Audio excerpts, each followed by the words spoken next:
Bonjour à tous et bienvenue pour cette nouvelle vidéo d'actualité où je vais faire un petit peu le point sur tous les derniers événements qui sont déroulés autour du mouvement des Gilets jaunes, hein, parce que c'est vrai qu'il y a pas mal de choses et il faut en parler. Avant ça, un petit point, donc vous avez peut-être remarqué, ma voix n'est pas comme d'habitude, hein, j'ai investi un petit peu dans l'achat de micro. Alors pour l'instant c'est un micro que vous pouvez voir ici juste en dessous de moi, mais je vais investir aussi dans un achat de micro-cravate pour faire mes vidéos, pour proposer dans mes vidéos, surtout mes vidéos coaching, un son de meilleure qualité, hein, jusque-là, puisque la qualité était assez médiocre. On verra aussi pour la qualité image, essayer d'améliorer un petit peu. Bon, elle est déjà pas si mal, mais on va voir si on peut améliorer aussi au niveau de l'image. En tout cas, en attendant, mais je pense que c'est important, hein, le son est déjà un petit peu plus clair qu'il n'était avant. Voilà, ça c'est pour l'ensemble là, de mes vidéos. Maintenant, je vais venir sur les gilets jaunes. Donc je me suis pris quelques notes hein, parce qu'il y a pas mal de choses depuis. Je vais déjà revenir sur la lettre à Macron et je donne rendez-vous dans 2 secondes parce que je vais juste couper cette vidéo et aller chercher ma lettre que je n'ai pas préparée. Et oui, j'ai oublié de préparer la lettre. Donc on se retrouve tout de suite. Voilà, me voilà de retour avec la fameuse lettre hein, que j'ai ici imprimée, hein, la lettre de Emmanuel Macron aux Français, hein, qui préparait préalablement le grand débat. Donc on va revenir sur l'évolution de ce grand débat. Mais je voulais d'abord revenir sur la genèse de tout cela, qui est donc cette fameuse lettre aux Français qu'a fait le président de la République. Alors, pour moi, bon, j'ai fait des petites notes, hein, je vais vous dire exactement ce qu'il en est par rapport à tout ce qui est dit là-dedans. Alors, je vais d'abord dire qu'effectivement, j'ai relevé tout un ensemble de contradictions. C'est une lettre bourrée de contradictions. Voilà, je suis désolé de commencer par en dire du mal. Hein, vous me connaissez maintenant, mais bon. Le problème, c'est que je vois ça, c'est bon, voilà, c'est bourré de contradictions, tout simplement. C'est le mot qui me vient, contradiction, il n'y en a pas d'autre pour qualifier cette lettre. Alors, je lis ici dans la première page, hein. Chez nous, l'éducation, la santé, la sécurité et la justice sont accessibles à tous, indépendamment de la situation et de la fortune. Voilà. Donc, en gros, le président de la République commence par nous faire un bilan non pas négatif de la France. Alors, il nous dit la France n'est pas un pays comme les autres, hein, mais il le dit de manière positive, c'est-à-dire que voilà, le sens des injustices y est plus vif qu'ailleurs, l'exigence d'entraide et de solidarité plus forte. Voilà, il dit chez nous, ceux qui travaillent financent les pensions des retraités, chez nous, un grand nombre de citoyens paient un impôt sur le revenu, parfois lourd, qui réduit les inégalités, et puis après c'est là qu'il énumère hein, l'éducation, la santé, la sécurité, la justice, sont accessibles à tous indépendamment de la situation et de la fortune. C'est-à-dire que, en gros, la France est un paradis sur Terre. Ça reflète tout à fait ce que pensent nos élites, et pas seulement le président de la République, mais nos élites en général, effectivement, pensent que la France est un pays de cocagne et ne comprennent pas les Français qui râlent sur leur situation, puisque pour eux, la France, c'est un véritable paradis si on le compare à beaucoup d'autres pays dans le monde. Voilà, donc là, on a quand même un préalable qui est un peu douteux et qui rentre tout de suite en contradiction avec ce que ressentent les gilets jaunes et le peuple en général, même s'il n'est pas forcément avec un gilet jaune dans un rond-point. Ensuite, je continue. Donc, les difficultés de la vie, comme le chômage, peuvent être surmontées grâce à l'effort partagé par tous. Oui, enfin, tous sauf les députés et les ministres, hein. Bon, mais ça, c'est toujours pareil. C'est toujours au même qu'on demande de faire à qui on demande de faire un effort. Alors là, après, le paragraphe suivant, j'ai juste mis LOL, je vais vous le lire, hein. C'est aussi une des plus libres, hein, à la France, il parle une des nations les plus libres, hein, sous-entendu. C'est aussi une des plus libres puisque chacun est protégé dans ses droits et dans sa liberté d'opinion, de conscience, de croyance ou de philosophie. Là, j'ai marqué LOL, hein, bon, parce que si on pense à certaines personnes, hein, si on pense aussi au règne du politiquement correct qui existe aujourd'hui, vous savez, tous les jours, il y a des gens qui se font condamner en France pour leurs idées, hein, tous les jours. Voilà.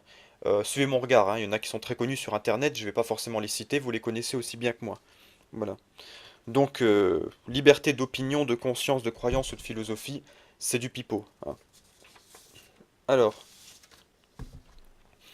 je vais un peu plus loin, donc je passe à la deuxième page. Là aussi, un truc qui m'a interpellé. Donc, mais il y a pour cela une condition, n'accepter aucune forme de violence. Je n'accepte pas la pression et l'insulte, par exemple sur les élus du peuple. Je n'accepte pas et n'ai pas le droit d'accepter la mise en accusation générale, par exemple des médias, des journalistes, des institutions et des fonctionnaires. Si tout le monde agresse tout le monde, la société se défait. Mais très bien, d'accord. Ben, dans ce cas, faut dire ça aux flics. Euh, que qui agresse qui? Alors, peut-être qu'il y a des gilets jaunes qui ont agressé des gens, je sais pas. Mais toujours est-il, enfin oui, il y a eu des cas d'agression, mais pour les flics aussi, dans ce cas, hein. Donc si tout le monde agresse tout le monde, la société se défait. Bah, dans ce cas, il faut demander aux policiers qu'ils arrêtent d'agresser les gilets jaunes qui manifestent pacifiquement, hein. C'est la première des choses. Voilà.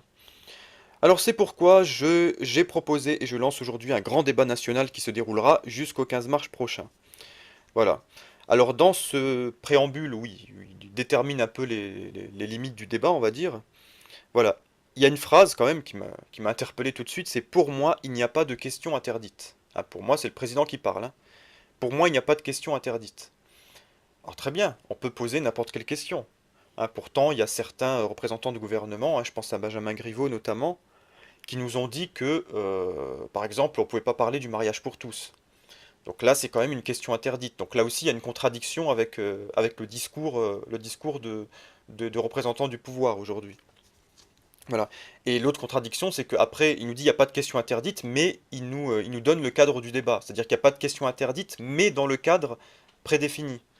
Alors là, oui, donc après, on va détailler le cadre, on va voir que là, les questions interdites, bon, elles risquent pas d'être si perturbantes que ça pour le pouvoir. Bon. Alors, et peut-être découvrirons-nous que nous pouvons tomber d'accord majoritairement, au-delà de nos préférences, plus souvent qu'on ne le croit. Voilà. Oui, on peut tomber d'accord par exemple, si on discute du sexe des anges, hein, par exemple, oui, on peut tomber d'accord, voilà. Mais sur le reste, bon, enfin, c'est un peu, évidemment, c'est du blabla, c'est de l'utopie à laquelle personne ne croit, hein. Alors là, c'est intéressant. Là, c'est vraiment, là, on est dans la plus grande contradiction, là. Je n'ai pas oublié que j'ai été élu sur un projet, sur de grandes orientations auxquelles je demeure fidèle. Je pense toujours qu'il faut rendre à la France sa prospérité pour qu'elle puisse être généreuse, car l'un va avec l'autre. Je pense toujours que la lutte contre le chômage doit être notre grande priorité, hein. Vous entendez ça, hein, je répète la phrase. Je pense toujours que la lutte contre le chômage doit être notre grande priorité. Alors, il n'est pas con, il a regardé les sondages, hein. Effectivement, les sondages disent que le chômage, c'est la première préoccupation des Français. Et que l'emploi se crée avant tout dans les entreprises, qu'il faut donc leur donner les moyens de se développer. Je pense toujours que nous devons rebâtir une souveraineté industrielle, numérique et agricole. Souveraineté, déjà il parle de souveraineté industrielle, numérique et agricole. Bientôt il va devenir populiste. Et pour cela investir dans les savoirs et la recherche. Très bien. Je pense toujours qu'il faut rebâtir une école de la confiance, un système social rénové pour mieux protéger les Français et réduire les inégalités à la racine. Euh, alors là, je résume, hein. Il nous a parlé de chômage, d'emploi, de souveraineté industrielle, numérique, agricole, donc l'agriculture, hein. Il parlait d'éducation et des inégalités. Or, vous allez voir après, je vais détailler les quatre grands points du débat, hein, donc le cadre du débat. Tout cela est absent du débat. C'est-à-dire, voilà. Alors que le chômage, ça devrait être un point de discussion. Il a dit c'est la priorité, donc en principe c'est le premier point de discussion. Non, c'est-à-dire que on parle de quoi dans ce débat, hein. Bah, je vais détailler tout de suite les sujets, hein. Le premier sujet porte sur nos impôts, nos dépenses et l'action publique. Deuxième sujet, l'organisation de l'État et les collectivités publiques. Hein. Troisième sujet, transition écologique. C'est vrai que c'est important. Et enfin, il est évident que la période que notre pays traverse redonnait plus de force à la démocratie et à la citoyenneté. Bon, ce qui rejoint un peu l'idée des institutions qu'on a vu tout à l'heure. Donc voilà, c'est-à-dire que dans ce débat, hein, je vais reprendre, voilà, où est la question de l'emploi, où est la question du chômage, où est la question industrielle, où est la question numérique, où est la question agricole, où est la question de l'éducation. Voilà, tout ça est absent du débat.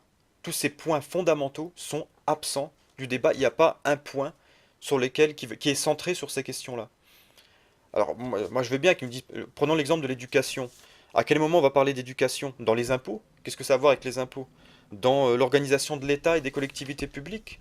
Alors oui, on peut parler de la réorganisation du système scolaire, pourquoi pas. Mais, mais il y a beaucoup de questions autour de l'éducation. Il faut un débat là-dessus aussi. Voilà.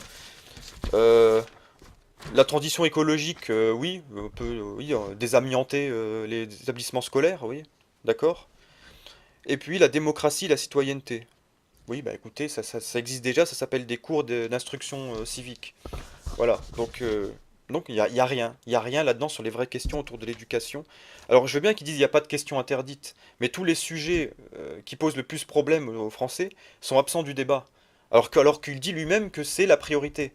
Donc là toute la contradiction de la lettre est là-dedans, hein. Enfin, c'est aberrant, quoi, c'est vraiment aberrant. Voilà, c'est du foutage de gueule, quoi. Alors oui, après, on va regarder un petit peu, mais bon, je vais pas détailler parce qu'après, c'est du blabla sur les impôts et les organisations de l'État, tout ça. Bon. Il y a tout un ensemble de questions. Bon, je vais pas faire les questions une par une parce que bon, ça prendrait 3 heures et puis ça serait un peu chiant pour les gens qui visionnent cette vidéo. Voilà, il y a juste ici, j'ai noté, voilà, faut-il supprimer certains services publics qui seraient dépassés ou trop chers par rapport à leur utilité? À l'inverse, voyez-vous des besoins nouveaux de services publics, comment les financer? Tout ça, c'est des prétextes, c'est des fausses questions. Enfin bon, je veux dire, c'est pas ça la priorité. Voilà, enfin bref. Alors, c'est intéressant, oui, par rapport à la démocratie, de la citoyenneté, il ouvre une fenêtre par rapport au RIC, mais c'est une fenêtre bancale, hein. Il y a quelle évolution souhaitez-vous pour rendre la participation citoyenne plus active, la démocratie plus participative? Voilà, il y a que des questions comme ça qui sont vagues, extrêmement vagues, et que on met 3 heures à comprendre, quoi, parce que bon, et on trouve même pas de réponse, parce que c'est des questions tellement vagues qu'on peut pas avoir une réponse précise. Faut-il associer davantage et directement des citoyens non élus, par exemple tirer au sort la décision publique? Alors c'est intéressant, tirage au sort, on pense à Étienne Chouard, on dit tiens, c'est intéressant. Mais après, faut-il accroître le recours au référendum et qui doit en avoir l'initiative? C'est-à-dire qu'il pose la question, il dit oui, effectivement, la question du RIC, c'est pas interdit. Donc ça, au moins, c'est vrai que c'est une revendication principale des Gilets jaunes qui est évoquée ici, il faut le reconnaître. Maintenant, le problème, c'est que si je prends cet ensemble de questions, j'ai l'impression que l'arrière-pensée qui est derrière les propositions de questions qui sont faites par le pouvoir, c'est de faire une sorte de RIC, mais qui serait un RIC fantoche, c'est-à-dire un RIC de pacotille, un RIC de façade, un RIC de mascarade. Voilà. Oui, on va faire participer les citoyens, c'est un peu comme à l'époque où on nous avait vendu, à une certaine époque, on nous a vendu la démocratie participative, voilà, avec aussi des débats comme ça, etc. Bon, voilà. Je pense que ça va pas aller plus loin. D'ailleurs, Édouard Philippe a dit il y a pas longtemps le RIC me hérisse, hein, c'est ses mots à lui. Voilà, ça montre le mépris qu'il a pour cette mesure-là. Et que, bon, justement, je vais en profiter pour enchaîner là-dessus, hein, voilà. Oui, juste une petite remarque encore, c'est dans la dernière page de la lettre, j'ai noté, enfin j'ai souligné une autre phrase qui m'a fait rire, hein, à propos du grand débat, hein. Donc ce n'est ni une élection ni un référendum. Voilà, bon ça veut tout dire, hein. Voilà, ce n'est ni une élection ni un référendum. Voilà, voilà, tout est dit. Il n'y a pas besoin de faire une lettre de 4 pages, hein, ou de 5 pages, voilà. Tout est dit là-dedans. Ce grand débat n'est ni une élection ni un référendum. C'est-à-dire qu'on va discuter pendant 3 mois pour rien, puisque de toute façon, en dernière instance, c'est nous qui déciderons. Ils vont dire on a voté. La vraie démocratie qu'ils défendent ici, c'est la démocratie représentative et non pas la démocratie participative. C'est-à-dire qu'ils se foutent totalement de votre opinion, hein. Ils vous donnent la parole parce que vous avez aboyé un peu fort les gilets jaunes et vous voulez vous exprimer. On va vous laisser vous exprimer. Mais au dernier instant, c'est nous qui décidons, hein, c'est ça que ça veut dire, quoi. Voilà. Donc tout ça pour ça en réalité. Voilà, alors je vais enchaîner sur le RIC, mais d'abord un petit mot sur le grand débat tel qu'il est en train de se passer. Alors j'ai pressenti déjà dès le départ, je savais déjà que ça allait être une grande mascarade, mais là, je veux dire, le spectacle va extrêmement loin. Voilà. Lisez Guy Debord, La Société du spectacle. Tout est dedans, hein. Et là, ce spectacle, il en devient tellement pathétique. Et pour moi, l'instant le plus pathétique, vraiment le point culminant hein, de tout cela, c'est vraiment l'émission avec Cyril Hanouna et Marlène Schiappa qui a eu lieu l'autre jour, que j'ai pas regardé parce que j'aurais pas pu regarder, c'est tellement que c'est insupportable pour moi, hein, je vous le dis, moi, je supporte pas ça. Hein, déjà, Hanouna, enfin, les deux, Hanouna et Schiappa, bon, Après, Hanouna, bon, ça doit être un mec sympa dans la vie de tous les jours, mais bon, voilà, son émission, je supporte pas. Et Marlène Schiappa, je la supporte pas, elle, tout court. Voilà, mais quand j'ai regardé simplement un extrait, l'extrait le plus pathétique, quand il y a eu ce flic qui a commencé à pleurer, alors je sais pas si c'était voulu, préparé ou quoi, à mon avis, ils ont peut-être choisi un flic un peu fragile, c'est qui a la larme facile, quoi, qui a commencé à verser sa petite larme. Et puis on a eu Marlène Schiappa qui a fait sa tête de commisération comme ça, hein, voilà, qui était, euh, qui était là en train de dire oh le pauvre, mais donnez-lui un mouchoir le pauvre, voilà. Enfin, j'ai même pas de mots quoi, tellement que c'est pathétique, c'est vraiment, on dirait plus belle la vie en pire encore. Enfin c'est, voilà. Donc ça c'est pour dire, euh, vous savez, je vais vous dire ce qu'il y a derrière cette opération, ce genre d'opération de com, parce que c'est de l'opération de com, ce n'est pas autre chose. Et je le dis à tous les gens, il y a peut-être des gens qui aiment les émissions de Cyril Hanouna, ou même qui aiment bien Cyril Hanouna comme animateur, c'est pas le problème. Le problème, c'est que Cyril Hanouna comme Marlène Schiappa, certes, il y en a un qui est animateur et l'autre qui est politique, mais la formation, c'est la même. C'est-à-dire que vous soyez animateur télé ou que vous soyez, surtout quand vous touchez un peu à la politique, hein, c'est pareil pour un journaliste, journaliste politique, etc. Ou que vous soyez politicien, c'est-à-dire que dans votre cursus, et c'est le cas pour Marlène Schiappa et Hanouna, ça je le sais, dans leur cursus, ils ont eu une formation une formation à la manipulation spectaculaire.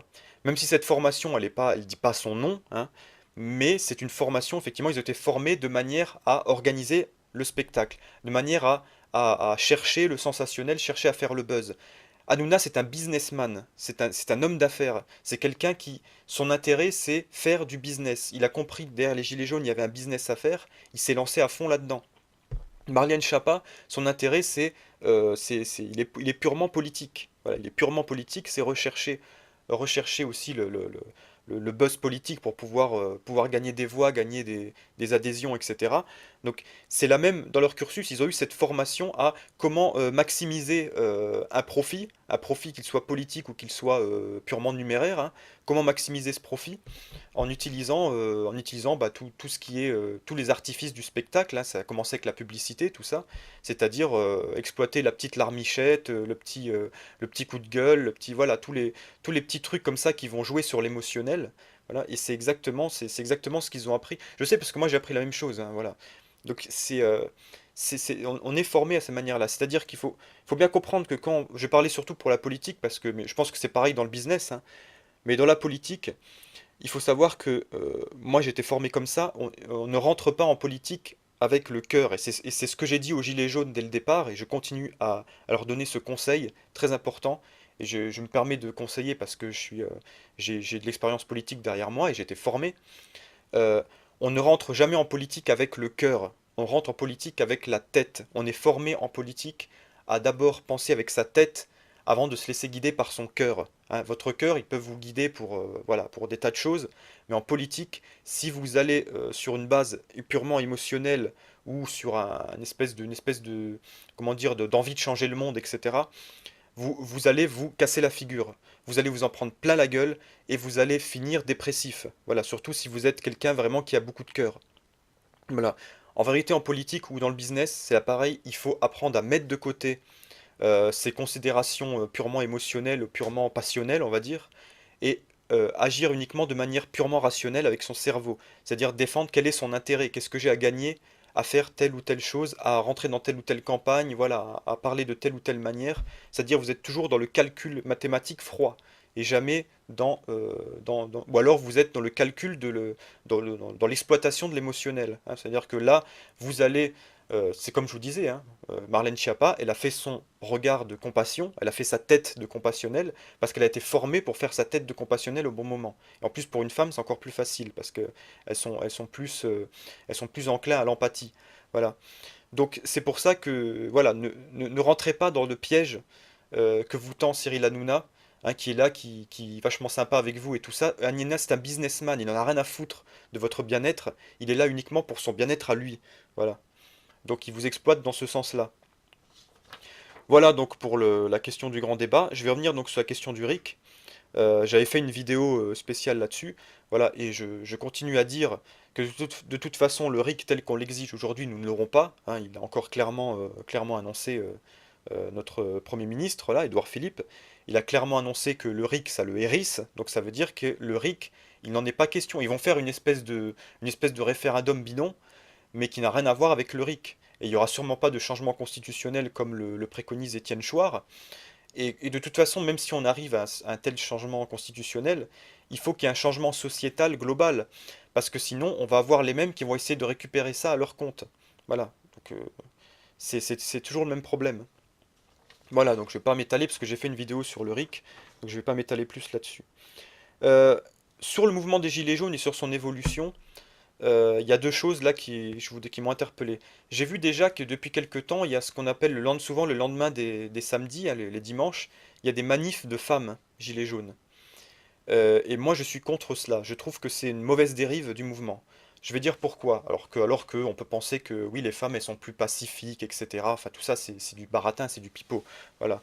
Euh, il paraît qu'on défend l'égalité des sexes. Bah, moi, voilà, je suis désolé, mais les hommes et les femmes n'ont peut-être pas la même forme de violence, mais ils peuvent être violents d'une manière différente, hein. Les femmes peuvent avoir une autre forme de violence. Voilà. Et d'ailleurs, les femmes entre elles sont très violentes souvent.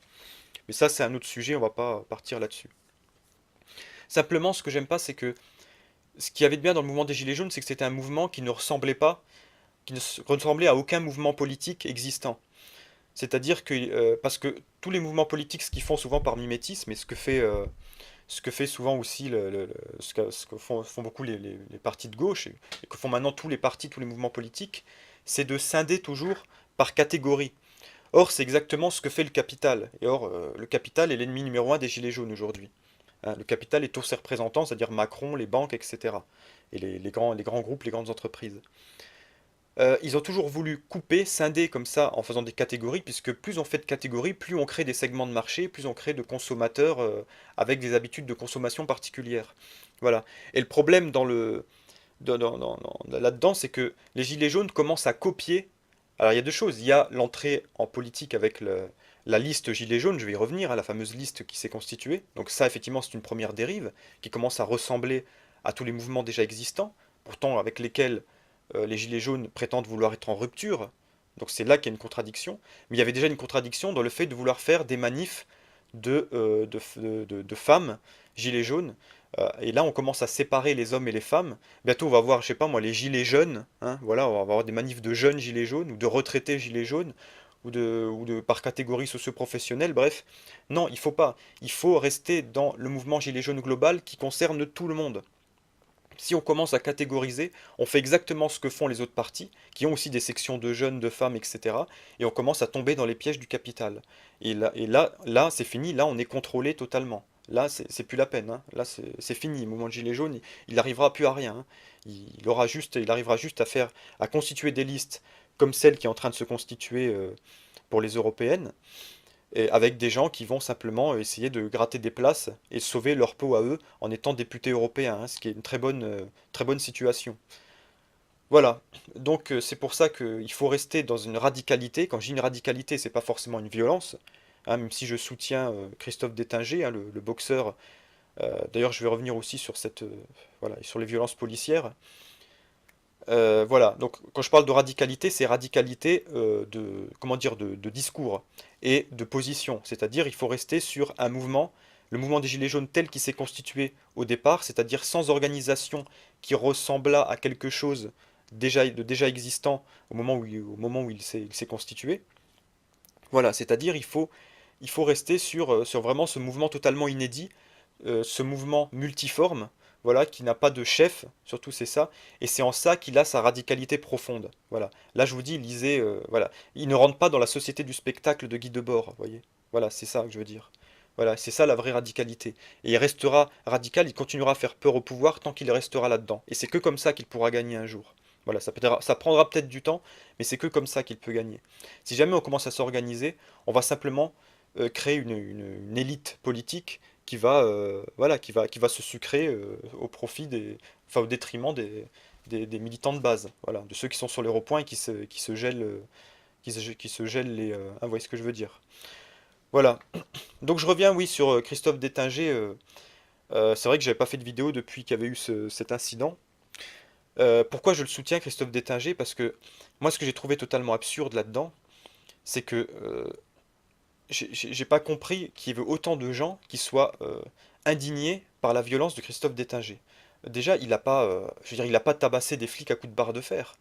Il a été juste avec ses poings, voilà. Il était avec ses poings contre 4 ou 5 flics. Alors, c'était des gendarmes, je crois. Des gendarmes qui étaient casqués, qui avaient des matraques, des boucliers, je veux dire, qui étaient bien équipés. Et ils devaient même avoir des armes à feu, je pense. Voilà, qui étaient suffisamment équipés et qui ont reculé en se laissant frapper. Il y en a un qui s'est laissé frapper au visage alors que tous ses collègues étaient autour et ils ne sont pas intervenus. Et moi, j'ai pas compris pourquoi personne n'a relevé cela. Personne n'a relevé le fait que on a laissé un mec tout seul. Je veux dire, c'est pas Hulk non plus. D'accord, il est grand, il est costaud et c'est un boxeur professionnel, champion de France. Mais c'est pas l'incroyable Hulk non plus. Je veux dire, à 4-5 mecs, surtout entraînés pour ça, on peut le maîtriser. Voilà. Alors après, il y a une explication là-dedans, c'est peut-être que c'est vrai qu'à chaque fois dans les manifs, on a plus de 80 000 policiers qui sont, je crois que c'est dans toute la France, qui sont, ou dans la capitale, je sais plus, enfin qui sont mobilisés, ce qui est énorme, et ce qui est bien plus en vérité que les effectifs existants pour ce genre de tâches, c'est-à-dire d'encadrer des manifestations, hein. Euh, et donc, je pense que c'était des gendarmes qui devaient être totalement inexpérimentés dans ce domaine-là, à mon avis. C'est des mecs peut-être qui font la circulation ou je sais pas ce qu'ils font, mais ils se sont jamais retrouvés dans cette situation-là. C'est peut-être pour ça qu'ils ont reculé et qu'ils se sont fait. Parce que je comprends pas pourquoi ils n'ont pas riposté. C'est ça qui me semble bizarre. Ou alors ils avaient eu l'ordre de se laisser castagner. Hein, peut-être que c'était pour justement faire aussi du buzz politique. Voilà, ça fait partie du spectacle aussi. Et malheureusement, Christophe Détinger en a été le- le- l'acteur malgré lui. Voilà. Donc ça me semble assez bizarre cette histoire-là, et donc moi je continue à soutenir Christophe Détinger qui a eu un acte courageux, qui est venu en aide à des gens qui se faisaient molester par ces policiers, et donc qui a eu une réaction instinctive et tout à fait compréhensible, une réaction humaine, voilà. Et quant à, encore une fois, c'est pas pour faire l'apologie de la violence, mais il faut bien tenir compte du contexte particulier dans lequel ça se fait, voilà. Et quant aussi à Jérôme Rodriguez, donc le malheureux là, qui a perdu son œil, et d'ailleurs tous ceux, il faut penser à tous ceux qui ont perdu leurs yeux, qui ne sont pas forcément des leaders, hein, mais il faut penser à eux aussi. Évidemment, il faut arrêter maintenant avec l'hypocrisie. On commence enfin à reconnaître qu'il y a effectivement des dérives du niveau policier qui sont graves et qui sont dues, à mon avis, à l'inexpérimentation et au fait qu'on donne des flashballs à des gens qui ne sont pas formés pour. Et ça, j'en suis persuadé qu'il y a des gens qui tirent au flashball aujourd'hui dans les manifs et qui ne sont pas formés à tirer au flashball, qui se retrouvent avec un flashball pour la première fois de leur vie dans leurs mains. Voilà, et ça, c'est très grave. Voilà, et c'est pour ça qu'il y a beaucoup de gens dans l'administration policière, y compris le plus haut, c'est-à-dire Monsieur Castaner, qui doit payer pour ça, hein, parce que ça, c'est un manquement très grave à, enfin, à toutes les règles élémentaires, hein, de maintien de l'ordre. Voilà. Et puis, voilà, quant à la violence aussi, il y a la question des journalistes hein, qui commencent à pleurer aussi parce ils sont molestés, etc.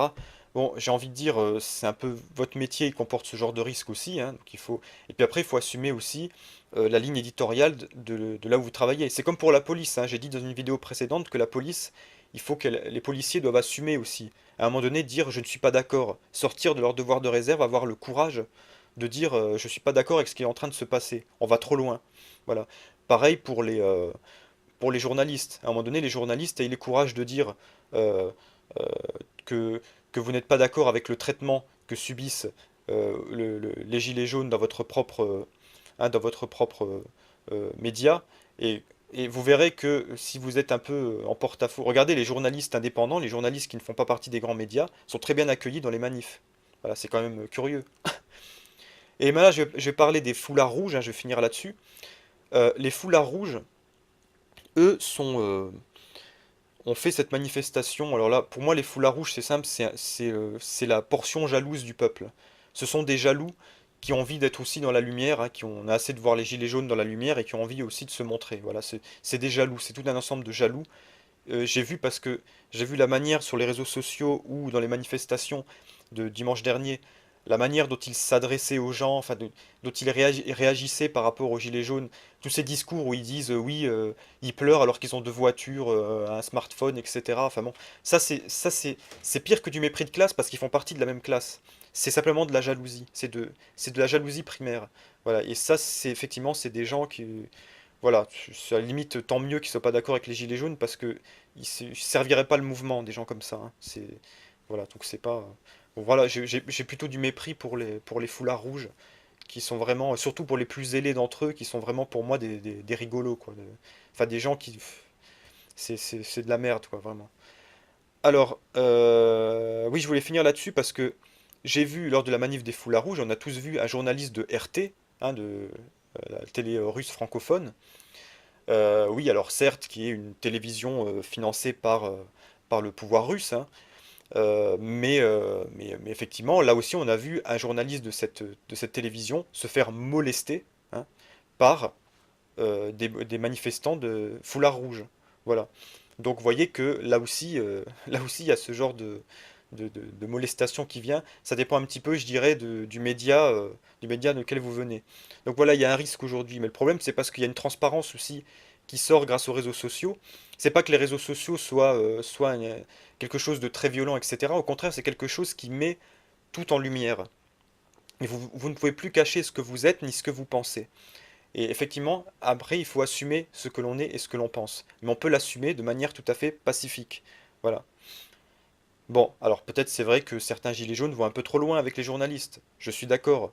Il y en a un qui s'est pris un coup de pied, par exemple, dans un rond-point. Bon, après, je sais pas pourquoi il s'est pris le coup de pied, hein. Bon, j'étais pas là pour le voir. Mais bon, c'est vrai que je suis d'accord, il faut pas agresser les journalistes, il faut pas agresser les policiers de manière gratuite.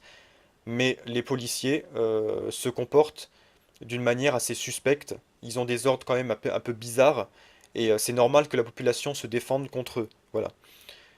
Voilà, je vais terminer là. J'ai assez parlé sur le sujet. Je ne sais pas s'il y a encore des choses à rajouter, je les rajouterai en fin de vidéo. Voilà. Donc je vous remercie d'avoir regardé cette vidéo jusqu'au bout. Si vous êtes d'accord avec moi, si vous trouvez mon analyse plutôt bonne, n'hésitez pas à un petit pouce vers le haut pour faire décoller la vidéo. Et puis n'hésitez pas aussi à vous abonner, abonnez-vous à ma chaîne pour avoir régulièrement des contenus. En plus maintenant il y a un son de meilleure qualité. Et pour voir aussi ce que je propose sur caminosereno.fr, n'oubliez pas mon site, ah, il est en haut, quand vous allez sur ma chaîne, vous le voyez, ah, le nom du site qui est affiché, d'ailleurs il va s'afficher aussi sur la vidéo. Voilà. Et encore une chose, oui bientôt je vais faire la vidéo de présentation parce que j'ai déjà préparé, enfin j'ai déjà enregistré, mais avec un son merdique. Donc là je vais la refaire avec un meilleur son donc c'est la vidéo de présentation de mon nouveau livre, hein, qui est un livre qui est un essai, et je vais en parler plus précisément dans une prochaine vidéo. Voilà. Au revoir à tous et à la prochaine.